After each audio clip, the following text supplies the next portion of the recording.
जैसे बालक पढ़ रहा होता है तो वो सोचता है कि मैं शिक्षा ग्रहण करके और बढ़िया नौकरी प्राप्त करूंगा, सर्विस प्राप्त करूंगा, फिर मैं सुखी होऊंगा। जब उसको सर्विस प्राप्त हो जाती है, विवाह हो जाता है, फिर बच्चे हो जाते हैं, उनकी परवरिश में लगा रहता है, फिर वो सोचता है कोठी बना लूं, बस फिर आनंद हो जाएंगे। कोठी भी बना ली है, फिर संतान हो जाती है, फिर कहता है कार ले लूं, बस मौज हो जाएगी। ये सारा कुछ सोचा, उसमें भी कोई मौज नहीं पाई। फिर सोचता है कि बुढ़ापे में सुख होगा, अब तो बच्चों की परवरिश में मैं अपना टाइम नहीं निकाल पा रहा। अब बुढ़ापे में यानी वृद्धावस्था में तो जिए जाने का दिशा सुख होगा। कदे आंख बनवानी, किधर गोड्डे दुख हैं, कहीं बीपी हाई हो जा, कभी लो होगा, कदे खांसी कफ पकड़ दे गले ना आकर के, और 36 प्रकार की टेंशन बढ़ जाती है। तो पुण्यात्माओं, जिस वस्तु से सुख होना है वो परमात्मा की भक्ति है, साधना है। उस सत्य भक्ति से यहां भी सुख होगा, और जब संसार छोड़कर चलेंगे, हम एक वायुयान में बैठकर जाएंगे। आए हैं सो जाएंगे, राजा रंग फकीर, एक सिंहासन चढ़ कर जा, एक बंधे जात जंजीर। जो व्यक्ति भक्ति नहीं करता, यदि साधना भक्ति कर रहा है, शास्त्र विधि को त्याग कर मनमानी पूजा करता है, और जो भक्ति नहीं कर रहा, ये व्यक्ति फिर बहुत दुर्गति को प्राप्त होकर मरते हैं, और मृत्यु के उपरांत इनकी बहुत बुरा हाल होता है। यम के दूत इनको पकड़ कर ले जाते हैं, बांध कर रस्सियों से, जंजीरों से, और धर्मराज के पास जाके खड़ा कर देते हैं। और जो परमेश्वर कबीर जी की सत भक्ति करते हैं, उनको परमात्मा जहाज में बैठाकर और सतलोक ले जाता है। अपनात्मा, ये हमने पहचान लिया इतने प्रमाण देख करके कि परमात्मा कौन है, कैसा है।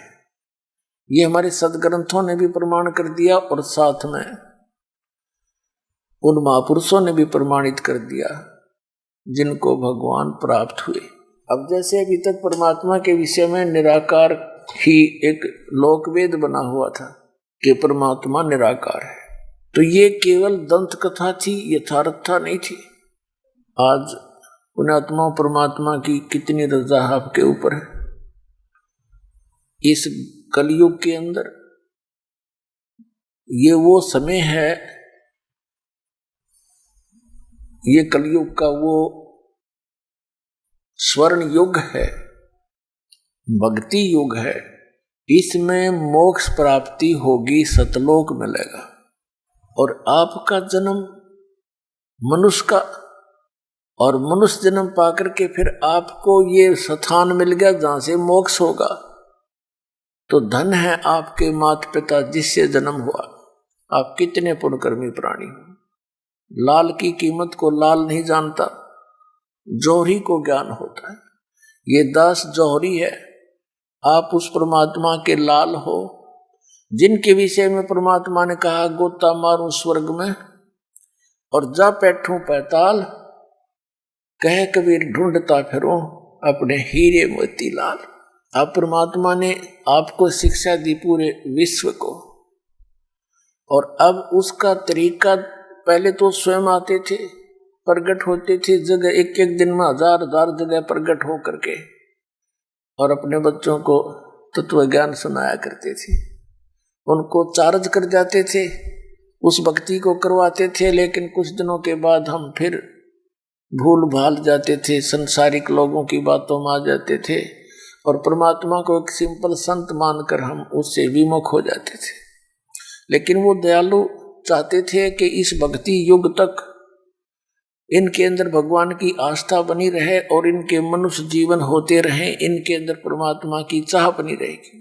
जैसा कि आज सत्संग में आपने सुना सुबह के सत्संग में कि 2 प्रकार से मानव शरीर प्राप्त होता है। एक तो टर्न वाइज मिलता है, 84 लाख योनियों के भोगने के उपरांत एक मानव शरीर मिलता ही मिलता है।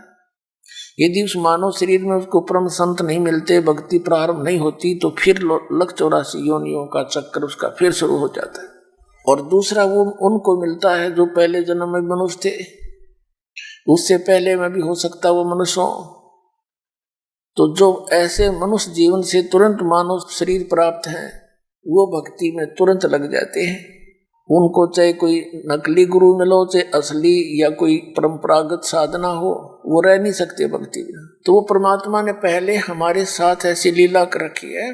जैसे आज से 600 वर्ष पहले मालिक जब आए थे, सन 1398 से 1518 तक, सन 120 वर्ष रहे थे और हमें तत्व ज्ञान सुना कर मंत्र दे करके और हमें चार्ज करके, लेकिन हमने उनको भगवान नहीं माना। क्यों नहीं माना? क्योंकि हम अशिक्षित थे और हमारे धर्मगुरु ये चतुर थे, ये अज्ञानी थे, इनको तत्व ज्ञान नहीं था, इनको सदग्रंथों का भी ज्ञान नहीं था। लेकिन ये संस्कृत भाषा अवश्य जानते थे और संस्कृत भाषा के कारण इन्होंने परमात्मा को फेल कर दिया कि सभी सदग्रंथ संस्कृत भाषा में लिखे।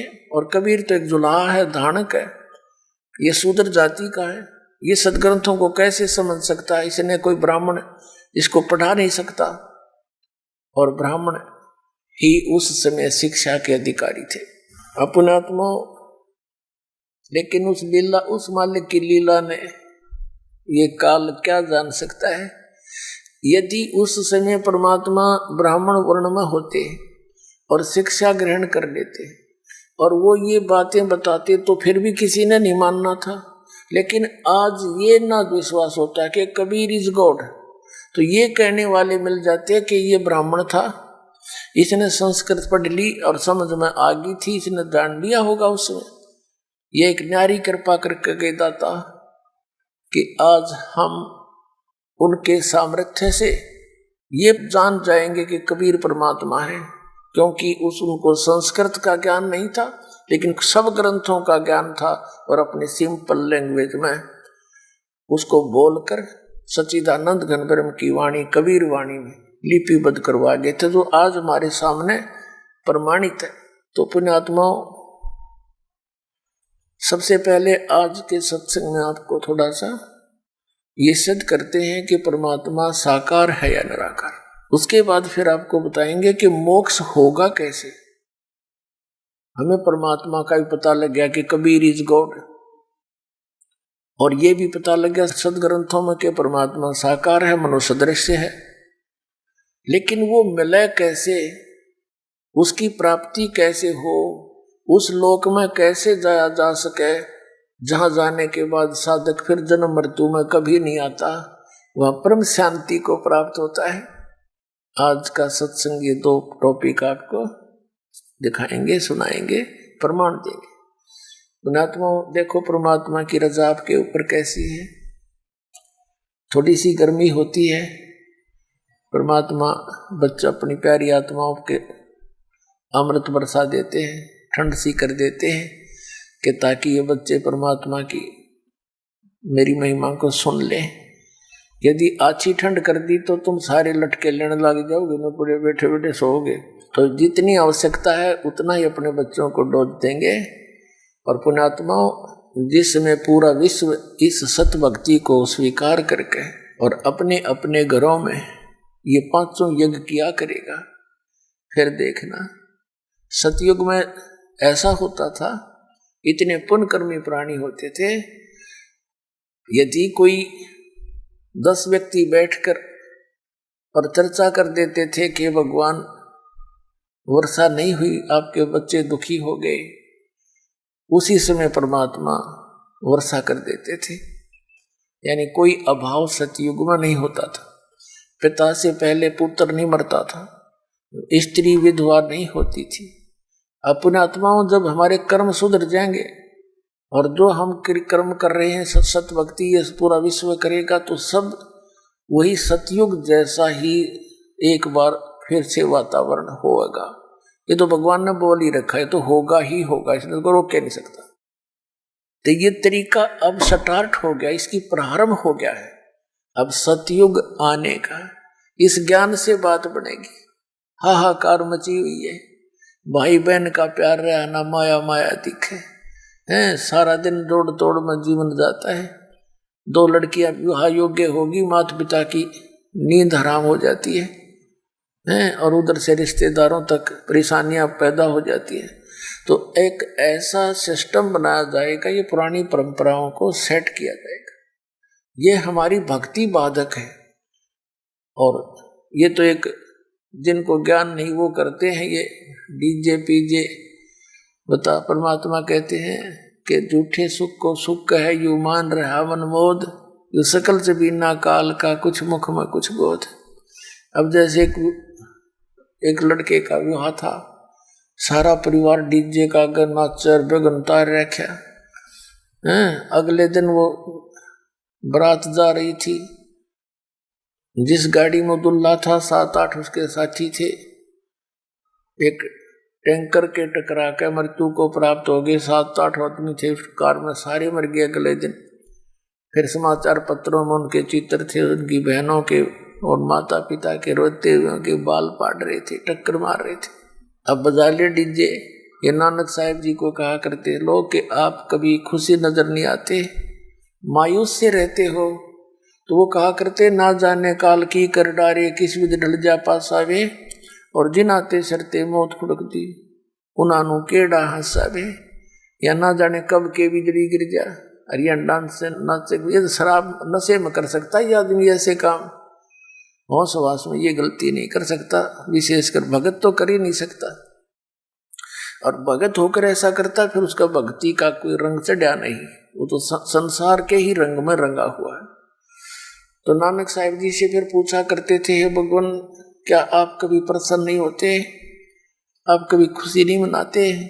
आदरणीय नानक साहिब जी कहा करते कि साध मिले साढ़े शादी होंदी, विछड़ जा दिलगिरी वे, अखदे नानक सुनो जहाना, मुश्किल हाल फकीरी वे। कि जब सत्संग होता है, सत्संग क्या करते थे नानक साहिब जी, कहते थे जब सत्संग होता है और मेरे बच्चे वापस आते हैं तो मुझे खुशी होती है, और जब ये यहाँ से जाते हैं सत्संग होने के बाद अपने अपने घरों को, तो मुझे चिंता लग जाती है कि कहीं काल के दूत मेरे इस बाग को खराब ना कर दें, किसी पौधे को कीड़ा ना लग जाए, यानी कोई काल का दूत भ्रमित ना कर दे। क्योंकि नानक साहिब जी के विरोधी बहुत थे, पूरा हिंदू समाज विरोधी था, सब ब्राह्मण विरोधी हो गए कि तो ब्रह्मा विष्णु महेश को कुछ नहीं समझता, इनसे ऊपर भगवान बताता है। तो कहते थे कि जब ये मेरे बच्चे वापस आ जाते हैं साधु संगत, तो मेरी खुशी का ठिकाना नहीं रहता कि ये बचे हुए हैं काल के दूतों से। तो कहते थे साध मिले साड़ी शादी होंदी, ये भक्त आते हैं सत्संग होता है वो हमारी शादी है, विवाह है, वो खुशी है। साध मिले साढ़े शादी होंदी, विछड़ जा दिलगिरी वे, अख दे नानक सुनो जिहाना, या मुश्किल हाल फकीरी वे। फकीरी माने भक्ति, मुश्किल हाल फकीरी वे, कि ये भक्ति इतनी कठिन बना दी इन लोगों ने, क्योंकि हमारी मर्यादा जो है वो समाज से मेल नहीं खाती, और समाज से मेल ना खाने से अन्य समाज के लोग हमारे भक्तों के साथ एक विशेष वाद विवाद करते हैं, और कुछ कमजोर व्यक्ति के भक्त समाज लोक लाज में आके और मर्यादा तोड़ देते हैं। मर्यादा टूट जाने के बाद फिर परमात्मा साथ नहीं देता। तो पुण्यात्माओं, हमने इन सब व्यवस्थाओं को सेट करना है। बुद्धिमान समाज है, कोई किसी के ऊपर जो दास नियम बताता है, ये कोई थोपे नहीं जाते, इसको पूर्ण ज्ञान के साथ आपको बताया जाता है कि ये करने से हमें भक्ति में यह हानि होगी और ऐसा न करने से हमें ये लाभ होगा। तो फिर बुद्धिमान समाज इसको स्वीकार कर रहा है। छोटे छोटे बच्चे भी आते हैं कहते जी मेरे पापा ने मेरे से बीड़ी मंगा ली, बंडल मंगा लिया, बहुत रोते हैं, मेरा नाम टूट गया। पापा तो बीड़ी पीवे और पुत्र माँ के साथ आकर ऐसी अच्छी शिक्षा ग्रहण करता है, तो उस पापा को भी समझना पड़ेगा एक दिन, और वो छोड़नी पड़ेगी सारी बुराई। एक कह रहा था व्यक्ति ने बोला मेरे को तो इस मेरे पुत्र ने लाइन पर लाया, जब मैं बीड़ी पीऊं ये उठ कर चला जा, और मुझे इसमें प्रेम गणा, और बीड़ी नो के पापा ये अच्छी चीज नहीं, इसको छोड़ दे, तो आखिर में मनवा छोड़नी पड़ी। एक भक्त कह रहा था जी मैंने अपने लड़के से बीड़ी मंगा ली बंडल दुकान से, लेकिन वो डर के मारे चला तो गया। दुकानदार से बोला अगले एक थैली लेगा साथ में या पॉलीथीन की, नो बोला इसमें डाल दे, मैं ना हाथ लाऊं इसके, और नो लटका के ले आया। नो बोला ले पापा पकड़ तेरी बंडल। वो कहने लगा क्यों ऐसे क्यों लाया तू? अगर मेरा नाम टूट जा, 5-6 वर्ष का लड़का था, मेरा नाम खंडित हो जाएगा, जा हाथ लग गया इसके। तो बुद्धिमान व्यक्ति था वो भी कहने लगा उस दिन मेरे एकदम जैसे घड़ों पानी पड़ जाया करे, अगर यूं बालक तो इतनी समझ रखता कि इतनी बुरी चीज हाथ लाने में पाप इसके, और मैं पी रहा हूँ। बोला मैंने उससे दिन तोड़ दी वह सारी बीड़ी, उसके बाद छुआ नहीं और नाम ले लिया आके।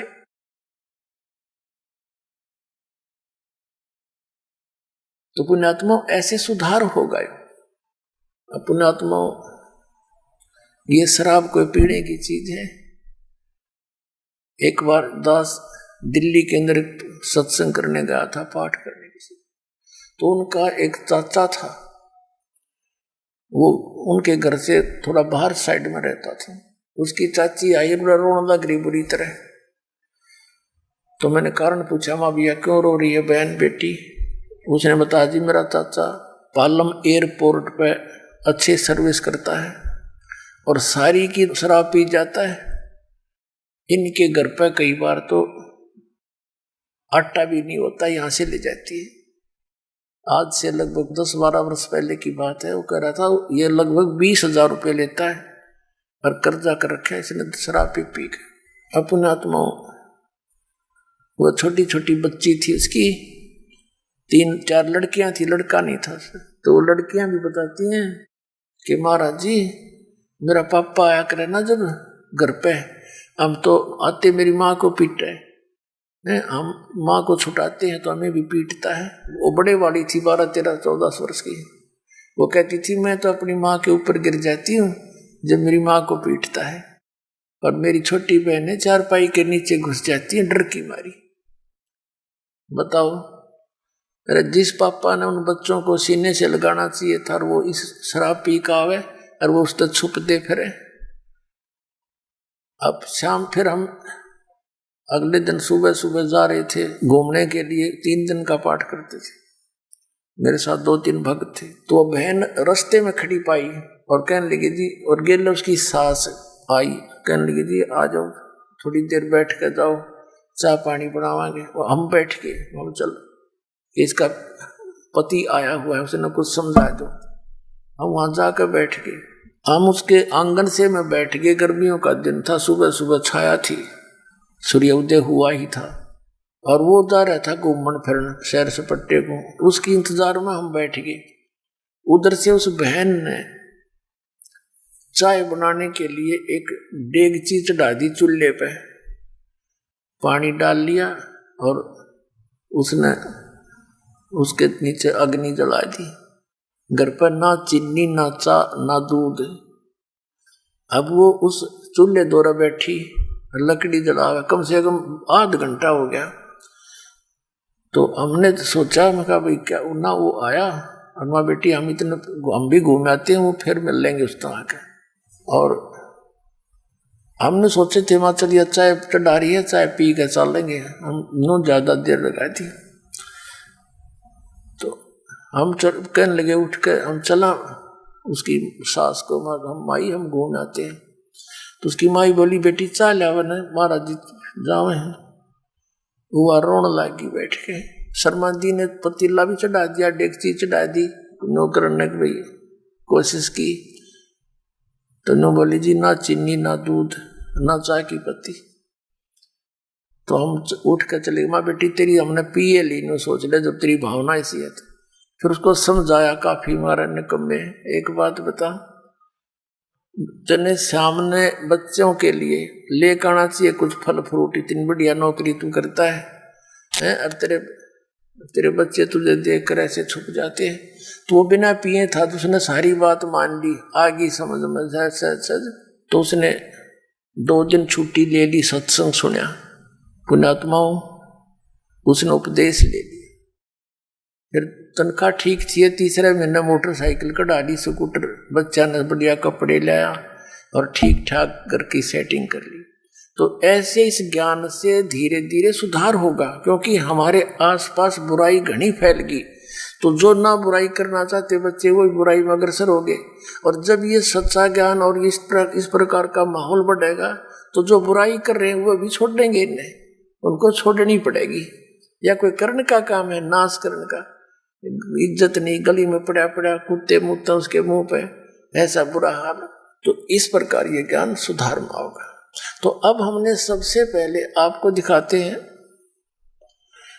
कि परमात्मा कैसा है, फिर आज बताएंगे आपको वो कैसे मिलता है। अब सबसे पहले आपको, अब देखिएगा, आप पुण्यात्माओं ने तो ईसाई धर्म के व्यक्ति श्रद्धालु, उनके जो गुरु हैं वो अपने पवित्र शास्त्र से परिचित, पवित्र बाइबल पवित्र ईसाई धर्म का एक प्रमाणित सदग्रंथ है।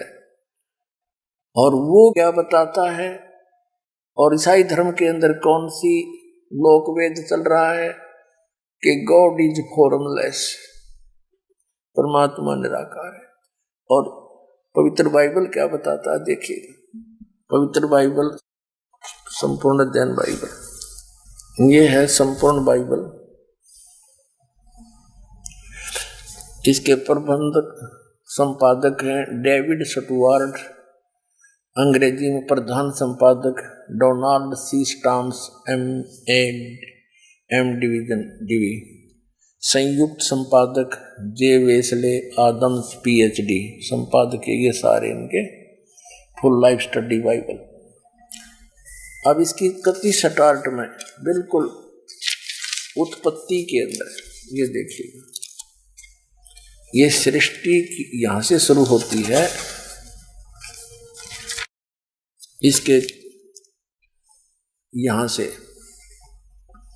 4 पृष्ठ से जेनेसिस यानी सृष्टि उत्पत्ति आरंभ। आदि में परमेश्वर ने आकाश और पृथ्वी की सृष्टि की। पृथ्वी बेडौल और सुनसान पड़ी थी, गहरे जल के ऊपर अंधियारा था।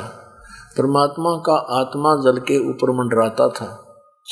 जब परमेश्वर ने कहा कि उजियाला हो तो उजियाला हो गया, और परमेश्वर ने उजाले को देखा अच्छा है, और परमेश्वर ने उजियाले को अंधेरे से अलग किया।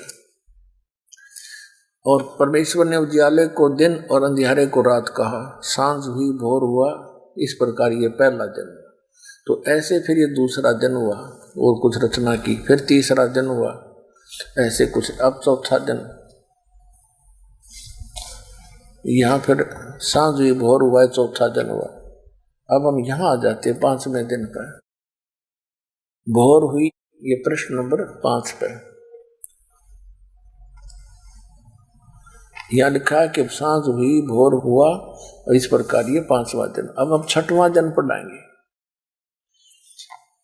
फिर परमेश्वर ने कहा, हम मनुष्य को अपने स्वरूप के अनुसार अपनी समानता में बनाएं। वे समुद्र की मछलियों और आकाश के पक्षियों और घरेलू पशुओं और सारी पृथ्वी पर और सब रेंगने वाले जंतुओं पर जो पृथ्वी पर रेंगते अधिकार रखे। तब परमेश्वर ने मनुष्य को अपने स्वरूप अनुसार उत्पन्न किया। अपने ही स्वरूप के अनुसार परमेश्वर ने उसको उत्पन्न किया, नर और नारी करके उसने मनुष्य की सृष्टि की। अपने आत्माओं, परमात्मा ने मनुष्य को अपने जैसा बनाया और नर नारी करके उनकी उत्पत्ति की। तो भगवान कैसा नर आकार हुआ सिद्ध? हरि ने पूछ ले परमात्मा कैसा है? God is formless. एक तंत्र कथा बना रखी। अब परमात्मा कहा करते मोती मुक्ता दर्शत नाई, ये जग है सब अंदरे, दिखत के तो नैन चश्म, इनका फेरा मोतिया बंदरे। ये दिखत थे विद्वान और इनका फिर रहा था मोतिया बंद अज्ञान का। अब आगे देखना एक और कंसेप्ट क्लियर करके है इस पवित्र बाइबल में कि परमात्मा का आदेश किसी भी व्यक्ति को मांस खाने का नहीं है। देख क्लियर होगा। अब यहाँ 5वें पृष्ठ पढ़ रहे हैं हम प्रथम अध्याय का और 26वां श्लोक हमने पढ़ लिया। 26 में फिर परमेश्वर ने कहा हम मनुष्य को अपने स्वरूप के अनुसार अपनी समानता में बनाए। तब परमेश्वर ने मनुष्य को अपने स्वरूप के अनुसार उत्पन्न किया। अपने स्वरूप के अनुसार परमेश्वर ने उसको उत्पन्न किया, नर और नारी करके उसकी सृष्टि की। अब आगे देख, परमेश्वर ने उनसे कहा सुनो, जितने बीज वाले छोटे छोटे पेड़ सारी पृथ्वी के ऊपर हैं और जितने वृक्षों में बीज वाले फल हैं वे सब मैंने तुमको दिए हैं, वे तुम्हारे भोजन के लिए। छोटे छोटे बीज वाले पेड़ कौन से हैं? ये बाजरा, ज्वार, मकई, गेहूं, चने और बाकी फल फ्रूट पेड़ पौधे। कहते केवल ये खाने का आदेश है, मांस खाने का नहीं तुम्हारे को। अब आगे देखो, ये तुम्हारे भोजन के लिए। और जितने पृथ्वी के पशु और आकाश के पक्षी और पृथ्वी पर रेंगने वाले जंतु हैं जिनमें जीवन का प्राण है, उन सब के खाने के लिए मैंने सब हरे हरे छोटे पेड़ दिए और वैसा ही हो गया। तब परमेश्वर ने जो कुछ बनाया था सब, अब देखो इन किसी को भी मांस खाने का नहीं है अधिकार, पशु पक्षियों को भी।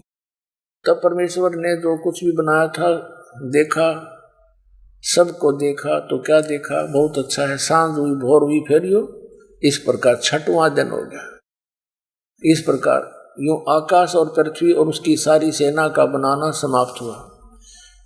फिर परमेश्वर ने अपना काम जिसे वह करता था 7वें दिन समाप्त किया और उसने अपने किए हुए काम से 7वें दिन विश्राम किया।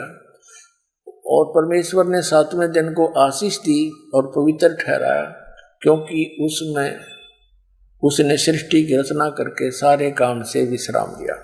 अब ये जिसने ये सारी सृष्टि रची वो परमात्मा सतपुरुष है। उसने ये सारी सृष्टि रच कर फिर काल को हैंडओवर कर दी इस ज्योति निरंजन। फिर इसने आगे अपने पुत्रों द्वारा इसकी सारी व्यवस्था बनवाई। इसके लिए वैसे तो लंबा चैप्टर है इसमें, लेकिन हम अधिक ना जाएं गहराई में क्योंकि समय थोड़ा है।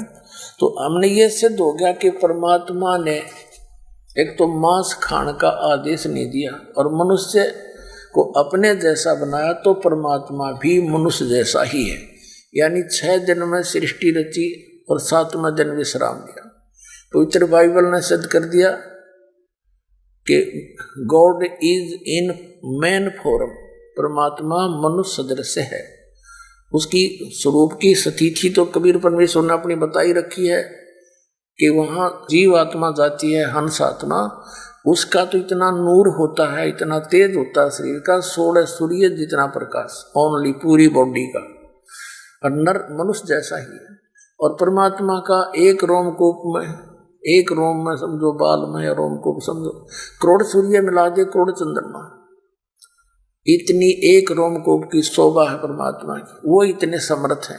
तो जीव और ब्रह्म एक नहीं हो सकता। जीव तो अलग है, जैसे आत्मा और परमात्मा ये कभी एक कैसे हो सकते?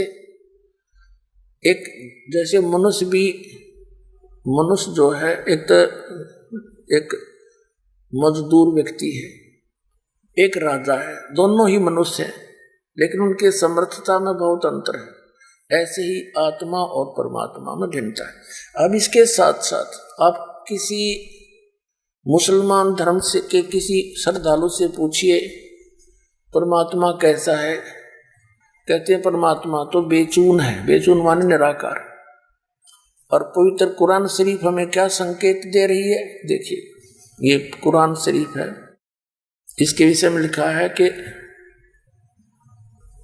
यह इस फारसी की यहाँ पर अरबी भाषा का ये हिंदी अनुवाद, यह वह इल्हामी किताब है जिसमें कोई संदेह की गुंजाइश नहीं, यानी इसमें जो लिखा है वो हमने पूरा मान्य है, ये मुसलमान भाइयों की तरफ से है। इसमें जो लिखा है इसमें कोई अगर मगर करने की जरूरत नहीं, हमने ये फाइनल है, इसमें सच लिखा है। अब ये कहाँ से छपी है, मुतरजमा, ये इसका अर्थ है शास्त्रीय अरबी पद्धति पर नागरी लिपि में, रूपांतरकार हैं नंद कुमार अवस्थी, और ये शेरवानी संस्करण। ये कहाँ से छपा है,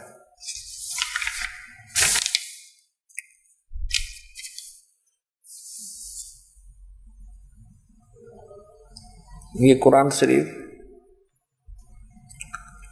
शेरवानी संस्करण, प्रकाशक है लखनऊ किताब घर, मौसम बाग, सीतापुर रोड, लखनऊ। अब हम इसके ये मुद्रक भी यही है, मुद्रक है लखनऊ पब्लिशिंग हाउस, वो ये 37 कैंटोनमेंट रोड, लखनऊ। अब हम इसके सूरत फुरकानी 25 में पहुंचते हैं। ये पृष्ठ 604 पर, पृष्ठ 604 पर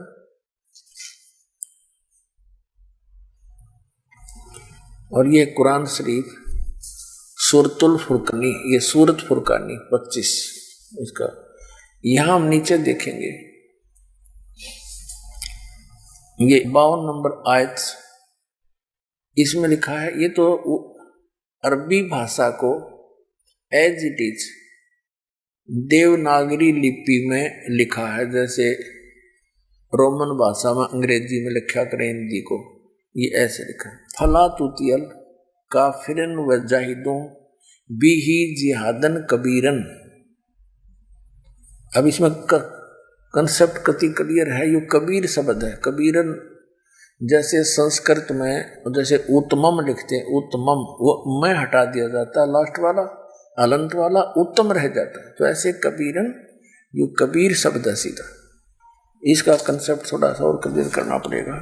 ये पवित्र कुरान मजीद है, इसका नाम बदल रखा है, बाकी अक्षर का भी अंतर नहीं है। देखिए ये कुरान मजीद है, मुतरजम अरबी, ऑफिस प्रकाशक है ऑफिस बुक डिपो, 422 मटिया महल जामा मस्जिद दिल्ली 6।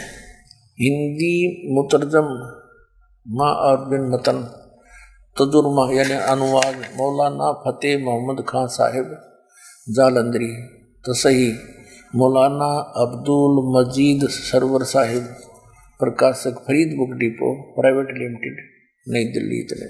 मुद्रक है मोहम्मद, प्रस्तुत करता है मोहम्मद नासिर खान। ये सारी डिटेल दी है इनकी प्रकाशक की। अब इसको दिखाते हैं थोड़ा सा, सिर्फ एक लाइन दिखाएंगे इसकी। ये है, इसमें पृष्ठ नंबर 576 है और वही कुरान मजीद है, कुरान शरीफ को चाहे मजीद।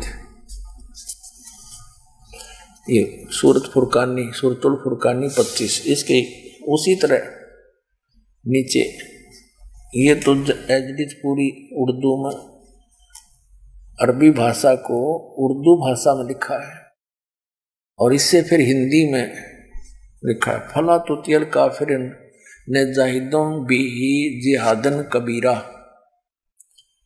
अब कबीरा लिखो चाहे कबीरन लिखो, इसका अर्थ कबीर है, सीधी सी बात, ये कबीर है ये शब्द। अब हम फिर से उसी कुरान शरीफ, पवित्र कुरान शरीफ को प्रमाण में लेते हैं। ये हमने कुरान मजीद रख दी। उससे सिर्फ ये देखना था। अब हम फिर आगे उसी 604 पृष्ठ पे कुरान शरीफ के सूरत फुरकानी 25 के और प्रश्न नंबर, ये इसमें उर्दू है वही, और इसको फिर पहले अरबी भाषा को हिंदी में लिखा है और फिर इसका अनुवाद हिंदी में किया है, वो अलग दिखाएंगे। ये है फला तुतियल काफिरन व जाहिदुम बिही जिहादन कबीरन। इन्होंने यहाँ क्या किया, इसका अनुवाद यहाँ लिखा है हिंदी में। ये 52वीं आयत है, 51वीं यहाँ समाप्त होगी। तो ए पैगंबर, तुम काफिरों का कहा न मानना और इस कुरान शरीफ की दलीलों से उनका सामना बड़े जोर से करो। इन्होंने कबीर का अर्थ बड़ा कर दिया। अब इसका क्या अर्थ है ये दास बताएगा। हजरत मोहम्मद जी को जिस अल्लाह ने, गॉड ने, खुदा ने ज्ञान दिया, वो अल्लाह मुसलमान धर्म का अल्लाह है, यानी हजरत मोहम्मद जी का वो खुदा है। और इनका मानना है कि हजरत मोहम्मद जी को ज्ञान खुदा ने दिया। उसका कारण चाहे आकाशवाणी रहा हो या कोई फरिश्ते को आदेश दिया, उसने जो का त्यों सुनाया, उस उनके अल्लाह का फरमान, आदेश, और या कोई वह आई, वह बोले हैं जैसे हजरत मोहम्मद जी कपड़ा उड़ कर लेट जाते थे, उनके अंदर कोई चीज बोल रही थी, कोई फरिश्ता प्रवेश करके, और सारा कांपने लग जाते थे, फिर आवाज आती थी, लिखने वाले लिख देते थे। इस प्रकार कुरान शरीफ की इन आयतों का, यानी कुरान शरीफ का ये रिटर्न कार्य हुआ। अब इसमें क्या बताया है, हजरत मोहम्मद का जो खुदा है वो कह रहा हजरत मोहम्मद को, जो कुरान शरीफ का ज्ञान दाता है, वो कह रहा है कि मैं तुझे जिस कबीर नामक अल्लाह के विषय में जानकारी दे रहा हूँ, ये वो परमात्मा है जिसने सारी सृष्टि की रचना की है और जिसने 6 दिन में सब सृष्टि रची और 7वें दिन तख्त पर जा बैठा है। ये कबीर नामक अल्लाह है और ये पाप नाशक है। ये अपने भक्तों के, अपने उपासकों के गुनाहों को भी खूब खबरदार है, खूब जानता है, उनको नाश कर सकता है।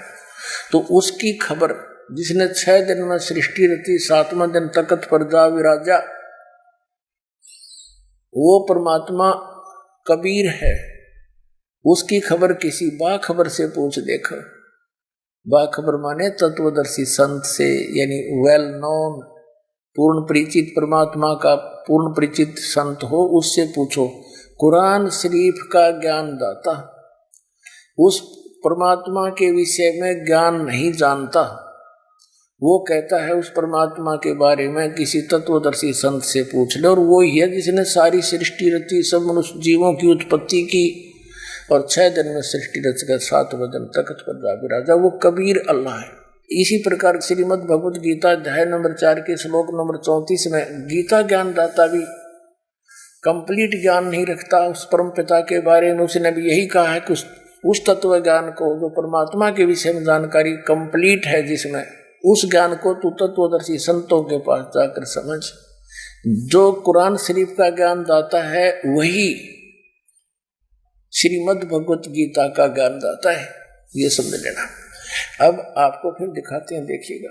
अब हम यहाँ पढ़ रहे थे प्रश्न नंबर 604 पे, अब 605 पे पढ़ा, 605 पे ये अनुवाद पढ़ा इस अरबी भाषा की आयत का, आयत नंबर 52 का, ये 51 यहाँ खत्म होगी, ये 52 है। इस 52 का यहाँ अनुवाद किया है इन्होंने हिंदी में।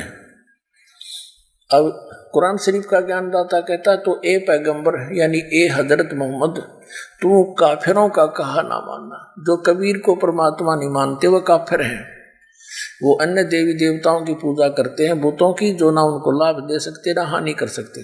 तो काफिरों का कहा ना मानना, और इस कुरान यानी इस से, यानी कुरान की दलीलों से जो मैं तुझे ज्ञान दे रहा हूँ से उनका बड़े जोर सामना जोर से करना। अब जिहाद माने झगड़ा नहीं है। अब इसका अर्थ क्या पुण्यात्मा, कि कुरान शरीफ का ज्ञानदाता कह रहा है कि जो कबीर नामक अल्लाह है वो पूर्ण परमात्मा है, समर्थ है। और ये जो काफिर हैं, अन्य उपासना करते हैं, ये उसको भगवान नहीं मानते। तू इनकी बातों में मत आना और इनके साथ डटकर मुकाबला करना, झगड़ा नहीं करना, यानी इनकी बात नहीं मानना। सीधी सी बात है, वो कबीर परमात्मा के लिए तू संघर्ष करना। अब आगे देखो, ये आयत नंबर 52 का हमने सुन लिया। 53 का अनुवाद देखेंगे 607 पृष्ठ पे, इन्हीं का किया हुआ है। ये 53वीं आयत यहाँ शुरू होती है। और वो कबीर नामक अल्लाह जिसके विषय में चल रही है बात 52 में, तो वो उसके विषय में कहा कि और वही है जिसने, वो कबीर नामक अल्लाह वही है जिसने 2 दरियाओं को मिला चलाया, एक का पानी मीठा प्यास बुझाने वाला और एक का खारी और कड़वा, और दोनों में एक आड़ और मजबूत रोक बना दी। अब 54 नंबर आयत में क्या कहा, और वही है जिसने पानी की बूंद से आदमी को पैदा किया, फिर उसको साहिबे नसब यानी किसी का बेटा या बेटी, और ससुराल वाला यानी किसी का दामाद बहू बनाया। और तुम्हारा परवरदिगार हर चीज करने पर शक्तिमान है। और काफिर अल्लाह के सिवाय ऐसों को पूजते हैं, अन्य देवताओं को, जो न उनको नफा पहुंचा सकते हैं और न उनको नुकसान पहुंचा सकते हैं। और काफिर तो अपने परवरदिगार से पीठ दिए हुए हैं, मुंह मोड़े हुए हैं। ये पुण्यात्माओं, ये कुरान शरीफ का ज्ञान हजरत मोहम्मद का खुदा उसको बता रहा है। ये मुसलमानों का खुदा है जो पवित्र कुरान शरीफ का ज्ञान दाता है। ये ध्यान रखना, जिसे निष्कर्ष निकलेगा। देखना, अब 55 पढ़ लिए। काफिर तो अपने परवरदिगार से मुंह मोड़े हुए हैं, अन्य उपासना करते। अब 56 में, ए पैगंबर, हमने तुमको खुशखबरी सुनाने और सिर्फ अजाब से डराने के लिए भेजा है। और 57 में, इन लोगों से कहो कि मैं तुमसे इस अल्लाह के हुक्म पर कुछ मजदूरी नहीं मांगता। हाँ, जो चाहे अपने परवरदिगार तक पहुंचने की राह इख्तियार कर ले। अब 58 नंबर में, और ए पैगंबर, उस जिंदा, इसका अर्थ कर दिया जिंदा का न चैतन्य, ये जिंदा महात्मा के रूप में परमात्मा कबीर जी मिले थे। वो उस जिंदा पर भरोसा रखो जो कभी मरने वाला नहीं है, अर्थात वो अविनाशी है। और तारीफ के साथ उसकी पाकी बयान करते रहो और अपने बंदों के गुनाहों से अर्थात पापों से वह काफी, इन्होंने ये कबीर का अर्थ यहाँ काफी कर दिया। यह लिखना था, वह कबीर खबरदार है, वो खूब जानता है। ये 58 नंबर आयत है। यहाँ आइए इधर, 58 नंबर में यो खबीरा शब्द लिखा है। इवाद ही यू कबीर कहो से खबीर कहो, थोड़ा बोलने में फर्क हो, जैसे अपने लोकल भाषा में फर्क हो जाता है। जैसे पलवल साइड में लोकल व्यक्ति वहां के पलवल को परवर बोलते हैं, परवर, वो पलवल नहीं कहते, परवर। और दरिया को वो दरिया बोलते हैं, दरिया। रे को ले को रे बोलते हैं, तो है मतलब वही। तो ऐसे इस भाषा में थोड़ा बहुत अंतर होने से खबीरा लिख दिया। यू है कबीरा, कबीरा को से खबीरा एक ही बात। देखना, ये इवाद ही कबीरा है। ये क्या लिखा है कि वाकफा बिही बिजुनुबी इवाद ही खबीरा। इवाद ही माने पूजा के योग्य, पूजा करण जोगा, भक्ति करण जोगा, तो वो कबीर है। यानी इवादही, जैसे कहते हैं ना इबादत, इबादत माने पूजा, इवादही माने पूजनीय, वो खबीरा यानी कबीर परमात्मा है। और इसका अर्थ यहाँ किया है, देखना, इस 58 का यहाँ अर्थ किया है इन्होंने। ये 58वां है। यहाँ से, ए पैगंबर, उस जिंदा पे भरोसा रखो जो कभी मरने वाला नहीं है, और तारीफ के साथ उसकी पाकी बयान करते रहो, उसकी पवित्रता, उसी की महिमा का गुणगान कर और अपने बंदों के गुनाहों से वह कबीर, इसने कबीर का इन्होंने काफी कर दिया। खबीर का काफी माने बहुत घना बड़ा, वो खबरदार है, वो कबीर खूब खबरदार है, खूब जानता है। पुण्यात्माओं, जैसे कबीर परमेश्वर अपनी प्यारी आत्माओं को मिलते, उनका नियम है, उनके गुण हैं। तो हमने हिंदू, मुसलमान, सिख, ईसाई, जैनी आदि कितने भी धर्म बना लिए हों, लेकिन हम सब बच्चे तो उसी परमात्मा के हैं। अब जो भी यूं दिखाई देता पिछला पुनकर्मी प्राणी है और इसने काल दुरुपयोग करेगा। जैसे ये राधा स्वामी वाली पुण्यात्मा, अच्छी आत्मा के व्यक्ति थे, काल के कब्जे में आ गए, करोड़ों जीव बर्बाद करवा दिए, उनको परम धनी सिद्ध करके उनकी पूंजी कमाई का नाश करवा दिया, भक्तिहीन बना दिए, आगे साधना ठीक थी नहीं। तो क्या बताता है कि परमात्मा कहते हम मोहम्मद के पास गए थे, हजरत मोहम्मद के पास। हम मोहम्मद को वहां ले गए ऊपर, इच्छा रूपी वहां नहीं रहो, उल्ट मोहम्मद मैल पठाया, गुज बीरज एक कलमा लाया, रोजा पंग नमाज दे रे, बिस्मल की नहीं बात कही रे। फिर क्या बताते हैं कि मारी शब्द गऊ कै तीरम, ऐसे होते मोहम्मद पीरम। कहते हैं जब हम मोहम्मद याद किया रे, शब्द स्वरूपी हम बेग गया रे, मुई गऊ हमने तत्काल जवाई, तब मोहम्मद कह निश्चय आई, तुम कबीर अल्लाह दरवेशा, तब मोहम्मद का गया अंदेशा। परमात्मा कहते हैं कि नबी मोहम्मद नमस्कार है, राम रसूल का आया, 1,80,000 को सौगंध जिन नहीं करत चलाया। अरस कुरस पर अल्लाह तकत है, अरस कुरस पर आसमान के आखिरी छोर पर परमात्मा का तकत है, और खालिक बिन नहीं खाली, उसकी नजर से, उसकी दृष्टि से कोई जीव बचा नहीं है, भले ही वो कितनी दूर बैठा है। अरस कुरस पर अल्लाह तकत है, खालिक बिन नहीं खाली, और वह पैगंबर पाक पुरुष थे, साहिब के अब्दाली हजरत मोहम्मद, और उसके 1,80,000 मुसलमान बने थे, कति सही खरे मुसलमान। वो शराब मांस तम्बाकू कभी छूते नहीं थे, ब्याज तक लेना भी अलाउड नहीं था। हजरत मोहम्मद के नियमों को पढ़कर देखो। तो क्या वो मांस खाते थे? ये तो बाद माँ के बिजली गिरा, ये जीव के चठोरा ने काम बिगाड़ा। अब जैसे पवित्र हिंदू धर्म है, मुसलमान धर्म का इसलिए विरोध करता था कि वो मांस खाते थे। अब हिंदू धर्म में बिजली गिर गई, और सिख धर्म में कोई मांस का कोई नामो निशान इस ग्रंथ साहिब में लिखा हो कि तभी मांस खा लो। शराब और मांस तो इनके लिए गाजर मूड़ी होगी। तो ऐसे समय आने पर उन पवित्र धर्मों में इन काल की प्रेरणा से ऐसे कुरीतियां शुरू हो जाती हैं। तो उस समय ये ऐसा नहीं था। तो यहाँ क्या बता रहा है कि उस हजरत मोहम्मद का खुदा यानी कुरान शरीफ का ज्ञान दाता। अब क्या कह रहे हैं, हम फिर से उस चैप्टर पर आते, देखिए ये आयत नंबर 58 हम फिर से पढ़ेंगे। हे पैगंबर, उस जिंदा पर भरोसा रखो। यो चैतन्य तक आप लिख दिया, अपने अनुवाद कर दिया। उस जिंदा पर भरोसा रखो जो जिंदा महात्मा के रूप में तुझे मिला था, जो कभी मरने वाला नहीं है, यानी अविनाशी है वो। और उसकी तारीफ के साथ पाकी बयान करो, उसकी पवित्रता की महिमा आप गुणगान करो। अपने बंदों के गुनाहों से वह काफी यानी कबीर खबरदार है, वो खूब जानता है अपने बच्चों के उनके बुराई जो करते हैं। फिर अब 59 में कमाल कर दिया, जिसने आसमानों और जमीन और जो कुछ उनके बीच में है सबको 6 दिन में पैदा किया, फिर तकत पर जा विराजा। वह अल्लाह बड़ा, यह लिखना था, वो अल्लाह कबीर है। अल्लाह कबीर, बड़ा नहीं कबीर लिखना था। ये देखना, ये 59 नंबर आयत है। अरहमानु फसल बिही खबीरन,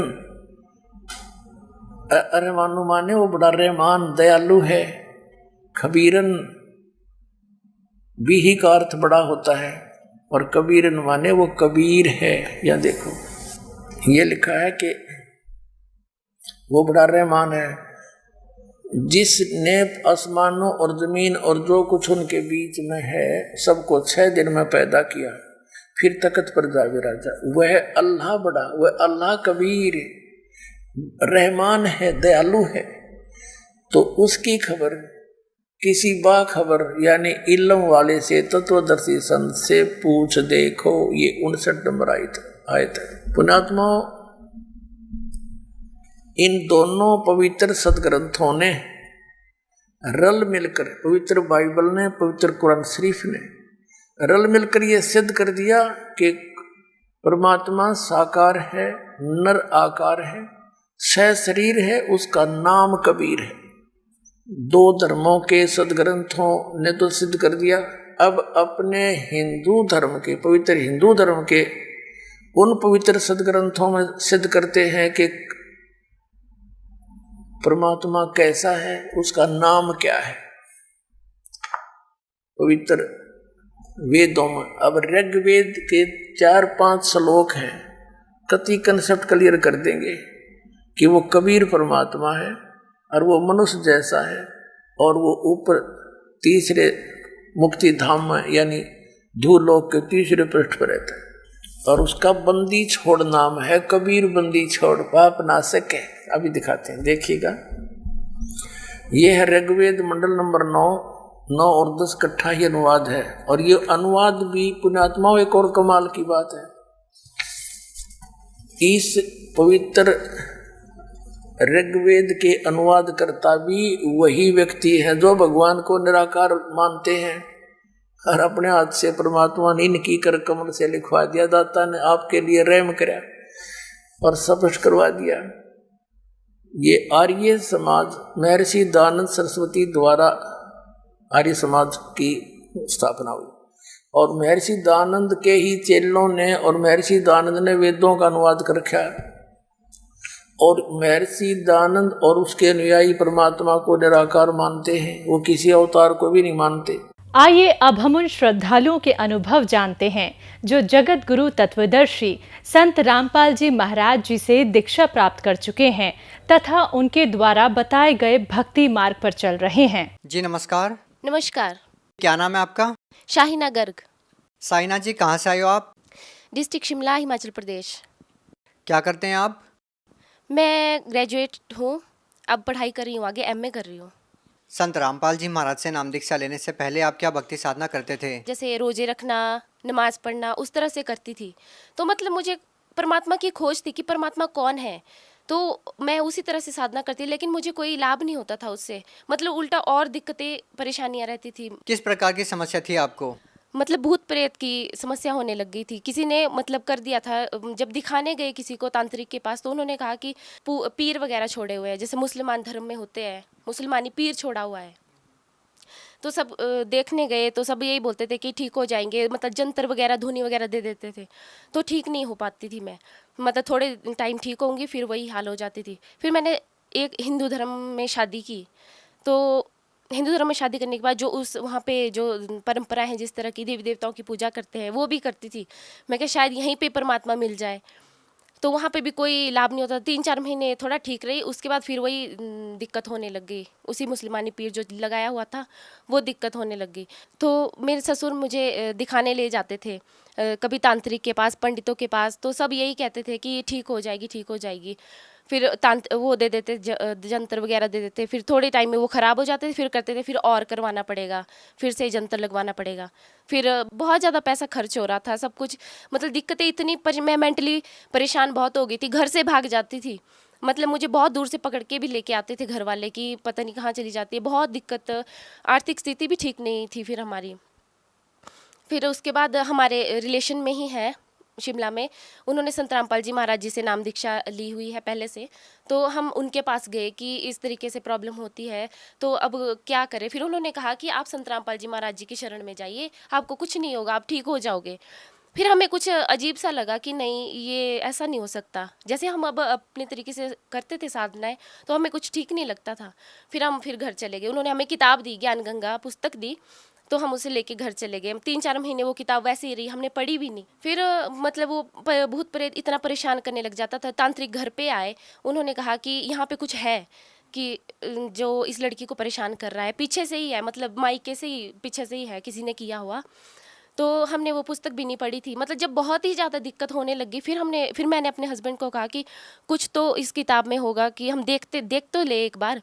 फिर हमने उसको पढ़ा, फिर पढ़ने के बाद फिर हम इतना नहीं, मतलब कि नहीं ऐसा हो ही नहीं सकता, ऐसा कैसे हो सकता है। फिर हम फिर अपने उन्हीं के रिलेशन में जो है उनके पास गए, जिन्होंने संत रामपाल जी महाराज जी से नाम दीक्षा ली है, उनके पास गए। फिर उन्होंने कहा बेटा आप ये सब कुछ छोड़ो, देवी देवता कुछ इससे आगे कर्म को नहीं काट सकते, वो उतना ही दे सकते हैं जितना हमारे कर्मों में लिखा है। फिर उन्होंने कहा कि, फिर उन्होंने बोला कि कर्म में जो लिखा है वही होगा। फिर हमने कहा कि ठीक है। जब बहुत ही दिक्कत होने लगी, फिर हमने बोला कि एक बार जाके देखते आश्रम में, बरवाला आश्रम में। हमने जून 2014 में नाम दीक्षा ली गुरुजी से, संत रामपाल जी महाराज जी से। बहन जी, आपने बताया कि जब आपने संत रामपाल जी महाराज द्वारा लिखित पुस्तकें पढ़ी तो आपको बहुत अजीब लगा। ऐसा क्या लिखा था उस पुस्तक के अंदर? उसमें देवी देवताओं को, जैसे कि उनके अपने मूल मंत्र हैं, उनको ऐसे पूजा नहीं करना है जैसे धूप देते हैं हम, या कहीं व्रत करते हैं, वो चीज़ उसमें सब कुछ मना थी। कि ऐसा कैसे हो सकता है, कि पंडित क्या हमें गलत बताते थे? तो फिर मैं क्या, एक बार देखते हैं जाके, जब हम पंडितों का मान सकते हैं तो संत रामपाल जी की महाराज जी के शरण में जाके एक बार देखते हैं। आपको संत रामपाल जी महाराज जी से नाम दीक्षा लेने के बाद क्या कुछ लाभ भी मिला? बहुत लाभ मिले। मुझे तो बहुत ही लाभ मिले। मैं जब संत रामपाल जी महाराज जी की शरण में गई, वहाँ पे लाइन लगी होती है आशीर्वाद के लिए, आशीर्वाद देते हैं।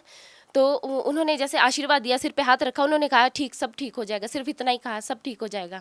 जैसे ही संत रामपाल जी महाराज जी ने सिर पे हाथ रखा तो ऐसा लगा कि हमारे मन से पता नहीं कितना बड़ा बोझ उतर गया, पता नहीं कितना ही बोझ था हमारे सिर पे जो उतर गया। फिर मतलब सब कुछ ठीक हो गया हमारा। हम घर आए, हमने जोत जलाई, सब कुछ किया। फिर उसके बाद हमारा सब कुछ ठीक हो गया, मतलब कोई ऐसी दिक्कत वाली बात नहीं रही। मतलब जो मेरे को भूत प्रेत की बाधा थी वो भी चली गई। 3 सालों से हम दिखा रहे थे, कहीं भी ठीक नहीं हो रही थी वो भूत प्रेत की जो बाधा थी। पंडितों ने तो यहाँ तक कैसा बोल दिया था कि इन दोनों की तो बनेगी नहीं, हस्बैंड वाइफ की बनेगी नहीं, इसको घर वापस भेज दो, ये जहाँ से ये आई है इसको वापस भेज दो। लेकिन हमने हार ही नहीं मानी। मेरे तलाक तक के पेपर रेडी हो गए थे, मेरे फादर ने तलाक के पेपर रेडी कर दिए थे कि 2 दिन बाद पेपर आ जाएंगे और आप तैयार रहना भी।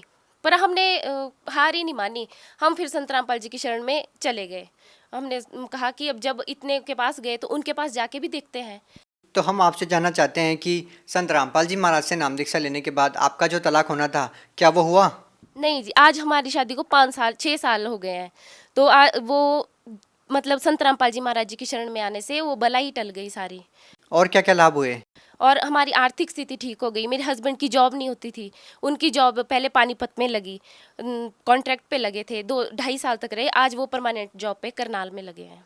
बहन जी, जैसा कि हम देखते हैं कि जो भी संत रामपाल जी महाराज जी से नाम दीक्षा लेता है उनकी सारी समस्याएं दूर हो जाती है, उनकी बीमारियां ठीक हो जाती है। क्या संत रामपाल जी महाराज जी कोई क्रियाक्रम करने के लिए बोलते हैं, या कोई जड़ी बूटी देते हैं, या कोई दवाई देते हैं? क्या कारण है?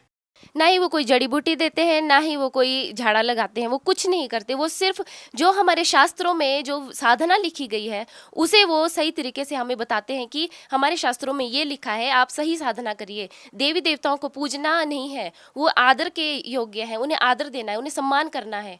उनके मूल मंत्र हैं जो हमारे गीता जी में लिखे हैं। लेकिन हमारे पंडित जो है वो शास्त्रों के विरुद्ध ही साधना करवा रहे हैं। उन्होंने अर्थों के अनर्थ कर रखे हैं। वो बिल्कुल भी मतलब ऐसे कि अनजान आदमी होता है, जैसे अनजान बच्चा होता है, उस तरह से वो काम कर रहे हैं।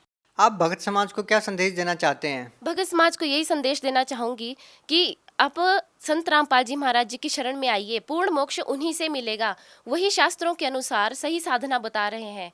जी धन्यवाद। धन्यवाद जी।